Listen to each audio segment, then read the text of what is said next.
constrangedor quando tem um não casamento ali num grupo e os outros estão falando como conheceu, né, como foi pedido em casamento, etc, etc. Bem, vocês sabem o que é isso aqui, gente? Para vocês terem uma ideia, porque vocês não têm ideia da importância do casamento no passado. Esse baúzão aí que eu tenho uma herança minha. Quem sabe o que é? Para que servia esse negócio? O enxoval. Ó, pensa bem. Uma roupa serve para eu guardar memórias, né? Essa é a memória que eu quero ter guardado. Minha bisavó, tá? Quando nasceu a minha avózinha, o que ela faz no primeiro ano? Gente, é o primeiro ano de vida. Vocês têm noção que é o primeiro ano de vida? Porque tem que bordar tudo, dá trabalho, tá? Ela bordava enxoval, desde o primeiro ano, porque com 15 anos ela ia casar, né? Então tinha que estar tudo pronto. Tinha pouco tempo, bordar tudo aqueles negócios. Tá, minha bisavó fez isso com a minha avó. Minha avó, o que ela fez? A mesma coisa com a minha mãe, tá?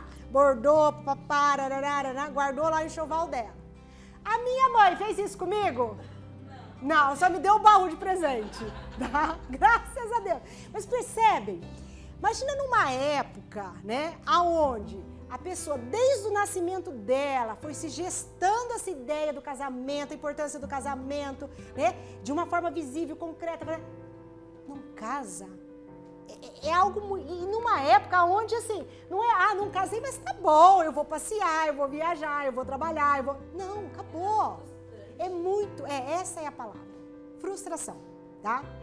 Então, eu acho que é importante vocês terem essa noção, porque, assim, a gente está falando de um outro perfil. Tá? E para fazer algo para esse perfil, a gente tem que estudar muito, estudar detalhes, percebe? Tá? E foi isso que nós ficamos, né?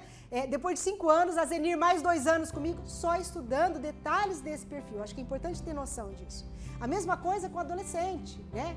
Eu fiquei aqui, de certa forma, 4 anos só no doutorado. Mas antes disso, eu tive 10 anos estudando esse perfil.